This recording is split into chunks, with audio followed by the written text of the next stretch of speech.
Te dijeron que la Biblia era un libro religioso. Estaban equivocados, no a medias, completamente equivocados. Y en el momento en que entiendas lo que realmente es, nunca podrás volver a leerla de la misma manera. Esto no es un video sobre fe, no es un debate sobre si Dios existe. No es un intento de hacerte creer algo, ni de quitarte lo que ya crees. Esto es algo mucho más peligroso que todo eso. Esto es un video sobre tu mente, sobre la arquitectura de la conciencia humana. Y sobre el hecho de que alguien la mapeó con una precisión extraordinaria hace miles de años, y después alguien más ocultó ese mapa y lo llamó religión. Lo que estás a punto de ver no es una teoría. Está escrito en el hebreo original. Está confirmado por la neurociencia moderna y ha estado a plena vista durante siglos, enterrado bajo traducciones diseñadas no para iluminar, sino para controlar. Piensa en esto un momento. 5.000 millones de copias. El libro más impreso, más distribuido en la historia de la civilización humana, más traducido que cualquier otra cosa jamás escrita. Y sin embargo, la gran mayoría de las personas que lo han tenido entre sus manos todavía se sienten perdidas, todavía se sienten desconectadas, todavía sienten que les falta algo, sobre sí mismas, sobre la vida. 5.000 millones de copias, y el hambre sigue ahí. Eso no fue un accidente. Si la Biblia estuviera haciendo lo que fue diseñada para hacer, si la versión oficial fuera la versión completa, ese hambre estaría satisfecha. Las personas la leerían y saldrían con un mapa de sí mismas. Entenderían su propia mente, reconocerían sus propios conflictos internos en cada página, tendrían palabras para experiencias que ahora se sienten indescriptibles. Pero eso no es lo que experimenta la mayoría de la gente. La mayoría experimenta ritual, la mayoría experimenta obligación, la mayoría experimenta culpa, o consuelo, o confusión, pero rara vez transformación. Y aquí está la pregunta que nadie hace. ¿A quién le convenía esa confusión? Porque hubo un momento muy específico, muy documentado en la historia, en que se tomó una decisión sobre cómo se leería este texto. No por profetas, no por místicos, por políticos, por emperadores. Y esa decisión lo cambió todo. Convirtió un mapa psicológico en un sistema de administración. Tomó la guía más sofisticada de la conciencia humana jamás escrita y la convirtió en una herramienta de obediencia institucional. Y funcionó tan completamente que hoy la mayoría de la gente ni siquiera puede imaginar lo que se perdió. Lo que te voy a mostrar en este video no es una conspiración, es historia. Historia documentada, revisada, con fuentes verificables. Y cuando terminemos entenderás no solo lo que es la Biblia, sino lo que eres tú.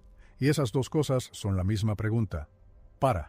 Antes de ir más profundo, necesitas entender qué fue lo que activamente quitaron, porque esta es la parte que debería incomodarte. En el año 553 d.C., en el Segundo Concilio de Constantinopla, el emperador romano Justiniano hizo algo extraordinario. Emitió un edicto, respaldado por la fuerza imperial, que condenó las enseñanzas de Orígenes de Alejandría. Orígenes fue uno de los más grandes eruditos cristianos que jamás existió. Murió en el año 254. Pero Justiniano lo condenó 300 años después de su muerte. Y eso solo debería decirte todo sobre qué tan peligrosas se consideraban sus ideas. ¿Qué enseñaba Orígenes? Enseñaba que la Biblia era primariamente un texto psicológico, que las historias no eran historia literal, sino mapas simbólicos de la vida interior del alma humana, que toda la narrativa de las Escrituras describía etapas de la conciencia, lo que él llamaba el viaje del alma de regreso a su origen. Usó la palabra griega apocatastasis, la restauración de todas las cosas, para describir no un evento externo, sino uno interno. El retorno de la mente fragmentada a la plenitud. Esa enseñanza fue declarada herejía, no porque estuviera equivocada, sino porque si era correcta, no necesitabas una institución que la interpretara por ti. Solo necesitabas mirar hacia adentro, y eso es lo único que los imperios no pueden sobrevivir. Recuerda lo que dije al principio, que esto fue ocultado a propósito. Esto es exactamente lo que quise decir, y Orígenes no estaba solo. Filón de Alejandría, el filósofo judío del siglo I, profundamente familiarizado con las escrituras hebreas y la filosofía griega, escribió extensamente que la Torá era una descripción alegórica de la psique humana, que figuras como Abraham, Moisés y Adán no eran solo personas históricas, sino personificaciones de estados psicológicos. Filón describía el éxodo no como la migración de cuerpos a través de un desierto, sino como la liberación de la mente de su propia esclavitud. Lo escribió en el siglo I. Su obra fue preservada y luego silenciada discretamente por las mismas fuerzas institucionales que condenaron a Orígenes. Por eso, no porque estos hombres estuvieran equivocados, porque tenían razón, y si tenían razón, el texto le pertenecía a todo el mundo, no solo a quienes tenían la autoridad de interpretarlo. Si lo que estás escuchando ahora mismo está empezando a abrir algo en ti, si ya estás viendo estas historias de manera diferente, quédate con este canal. Cada video va una capa más profundo, y la siguiente capa siempre cambia más que la anterior. Ahora es donde entramos al texto mismo, porque esto no es interpretación, es traducción, y la traducción es donde la manipulación ocurrió con mayor precisión. Abre la primera palabra de la Biblia, en hebreo, Bereshit. Cada Biblia en español que has visto traduce esto como en el principio, pero eso no es lo que dice la palabra. Bereshit es un compuesto preposicional construido sobre la raíz Rosh, y Rosh en hebreo significa cabeza, significa mente, significa el punto de origen del pensamiento. La traducción más exacta de Bereshit no es al principio del tiempo, es dentro de la mente, o más precisamente, dentro de la inteligencia que origina. El texto completo comienza ubicando la historia dentro de la conciencia, no en el universo externo, dentro de la mente. Ahora presta atención, porque esto se vuelve más específico. Cuando llegamos a la creación de Adán, la palabra hebrea no es solo un nombre. Adán viene de Adamá, que significa tierra, suelo, el sustrato material. Pero el acto de la creación en Génesis 2:7 usa la frase Nishmat Shai Yim, el aliento de vidas, en plural. Dios sopla en esta forma material no un alma en el sentido religioso, sino las fuerzas vitales plurales de la conciencia viviente. La neurociencia moderna tiene un paralelo directo para esto. Antonio Damasio, en su obra fundamental sobre la conciencia, describe la mente humana como exactamente esto, un organismo biológico, materia, Adamaj, en el que la capacidad de la conciencia subjetiva es misteriosamente insuflada. El tronco encefálico genera la vida biológica básica. La corteza genera la experiencia de esa vida. Uno es tierra, uno es aliento. Es el mismo modelo, escrito con 3000 años de diferencia. Aquí es donde todo cambia. Ahora, vea la creación de Eva. En Génesis 2:21, Dios toma una tsela de Adán. Cada traducción que has visto llama a esto una costilla. Pero tsela en hebreo no significa costilla, significa lado, una mitad lateral, un aspecto bilateral de un todo. La palabra aparece decenas de veces en el Antiguo Testamento, en el contexto de los lados del arca, las cámaras laterales del templo, y siempre significa un lado, nunca una costilla. Lo que Génesis describe no es la extracción quirúrgica de un hueso, es la diferenciación de una conciencia unificada en dos modos complementarios de ser. Y aquí está la confirmación científica que debería detenerte por completo.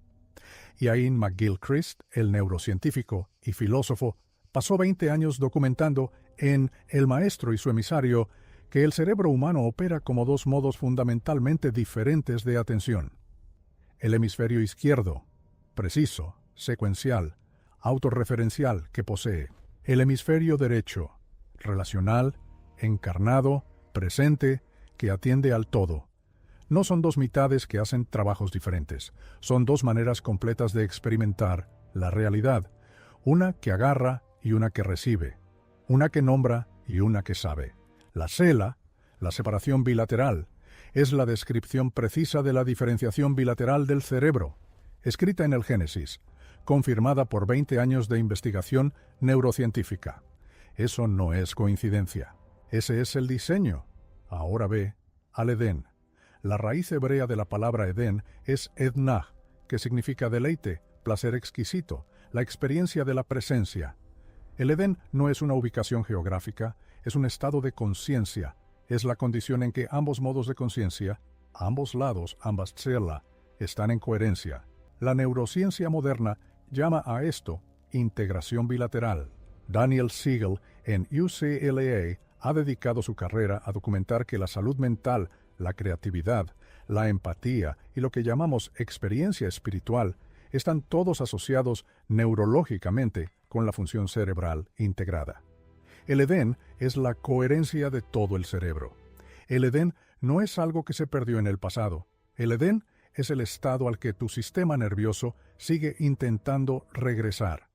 Has estado ahí, solo que no tenías un nombre para ello. Si algo acaba de moverse en ti ahora mismo, y si esto está aterrizando de manera diferente a todo lo que has escuchado antes, escribe «Estoy despierto» en los comentarios. Y dime desde qué ciudad estás viendo esto. Porque hay personas llegando a este mismo momento, ahora mismo, en todo el mundo.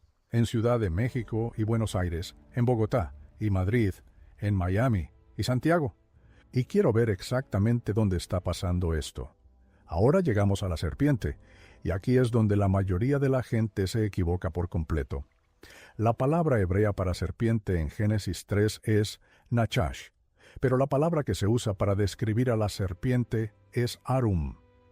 Y arum no significa malvado, no significa demoníaco. Arum significa astuto, calculador.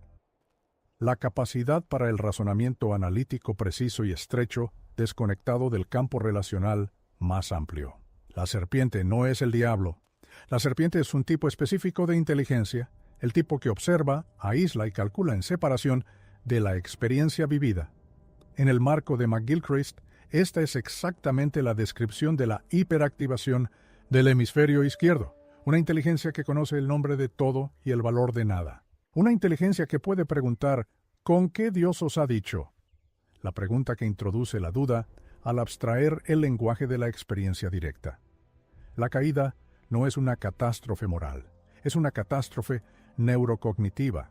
Es el momento en el desarrollo de la especie humana y en el desarrollo de cada individuo en que el modo de conciencia autorreferencial y calculador se vuelve dominante. Cuando la parte que nombra y agarra comienza a anular la parte que simplemente experimenta y pertenece, esa transición no es pecado en el sentido religioso, es el nacimiento del ego, el inicio de la autoconciencia. El primer momento de vergüenza, la desnudez notada y ocultada, es el primer momento en que el yo se observa a sí mismo como un objeto. Carl Jung describió el mismo evento con un lenguaje diferente. Lo llamó la emergencia del ego desde el inconsciente colectivo, el momento de diferenciación del todo. Escribió que esta emergencia era necesaria. No puedes permanecer en el Edén para siempre porque el Edén es también inconsciencia, pero que el objetivo de todo el viaje psicológico es regresar a la plenitud después de la individuación. No destruir el ego, sino reintegrarlo.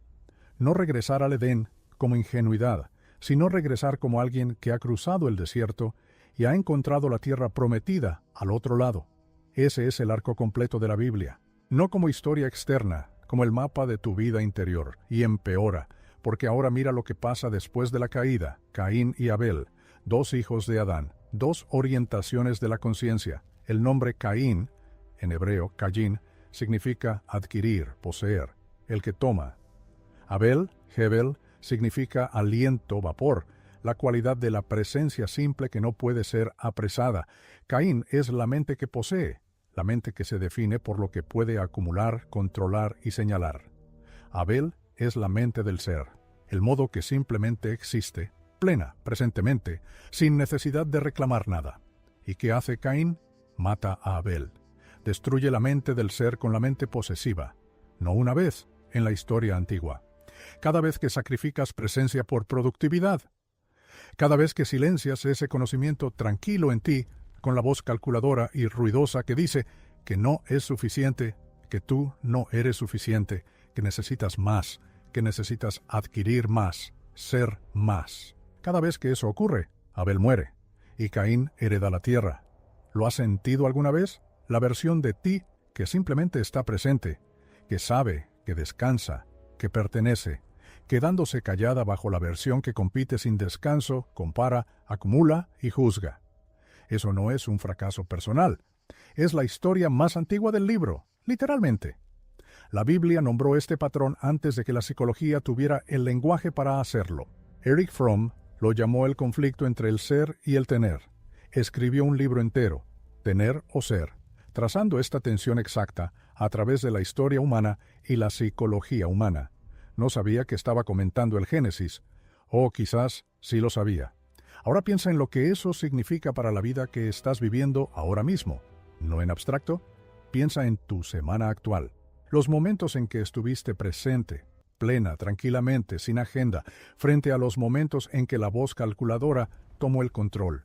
Los momentos en que fuiste Abel, los momentos en que fuiste Caín, porque ambos eres tú, siempre lo han sido, y la historia no te dice que destruyas a Caín, te dice algo mucho más sofisticado, te muestra la consecuencia de lo que pasa cuando Caín gana completamente, errante, marcado, separado de la fuente, incapaz de regresar no porque la puerta esté cerrada, sino porque la mente posesiva no puede encontrar la puerta. Ese es el diseño, escrito en la estructura de la conciencia humana, mapeado con precisión quirúrgica en un texto que la mayoría de la gente nunca ha leído de verdad. Vamos a volver a esto, porque lo que pasa después en ese mapa, el diluvio, Noé, la disolución de la vieja estructura y el surgimiento de algo preparado para sobrevivirla, se conecta directamente con algo en tu vida ahora mismo que quizás aún no has reconocido. Esto es lo que este video descubrió, no lo que te enseñó, lo que descubrió. La Biblia fue escrita desde adentro. Cada palabra del hebreo original fue elegida con una precisión extraordinaria para describir no el mundo externo, sino el interior. Las historias no son reportes, son planos. Bereshit te ubica dentro de la inteligencia que origina. Adán nombra la interfaz entre materia y conciencia. Tzela mapea la bifurcación de la conciencia. El Edén describe el estado al que tu sistema nervioso sigue intentando regresar. La serpiente nombra la inteligencia calculadora que se aísla del todo. La caída mapea el nacimiento del ego. Caín y Abel nombran la guerra entre poseer y ser que estás librando ahora mismo, hoy, en la vida que estás viviendo. Esto es lo que dije al principio, que alguien mapeó tu mente con una precisión extraordinaria hace miles de años, y que alguien más ocultó el mapa, y ahora lo ves. La pregunta es, ¿qué haces con eso? Porque conocer el mapa no es lo mismo que caminar el territorio, y el siguiente capítulo de este mapa es el que la mayoría de la gente encuentra imposible de enfrentar, porque no trata de la creación del problema, sino del momento en que el sistema colapsa por completo. El diluvio, el momento en que todo lo que el ego ha construido es arrasado. En hebreo, la palabra es mabul, y no significa castigo, significa lo abrumador, la disolución, la noche aterradora, en que la estructura que construiste para protegerte del vacío deja de funcionar. Jung lo llamó la noche oscura del alma. San Juan de la Cruz la vivió y escribió sobre ella. Santa Teresa de Ávila la mapeó en el interior del castillo. Cada tradición mística en la historia humana tiene un nombre para ella, y la Biblia la mapeó con una precisión psicológica extraordinaria, no como algo que debe evitarse, sino como algo necesario, como el único camino desde la mente de Caín hasta la mente de Noé, desde la conciencia posesiva hasta la conciencia preparada, desde el errar hasta el descanso. Eso nos lleva directamente a donde vamos después. Porque en el próximo video entramos dentro de la pregunta que el diluvio realmente hace. ¿Por qué tiene que derrumbarse todo? No como castigo desde afuera, sino como lo que le ocurre a una mente que se ha quedado sin espacio para crecer. Y esa pregunta se te está haciendo ahora mismo, a ti, en la vida que estás viviendo actualmente. El siguiente capítulo ya está esperando, y una vez que lo ves, no puedes volver atrás, y no querrás hacerlo.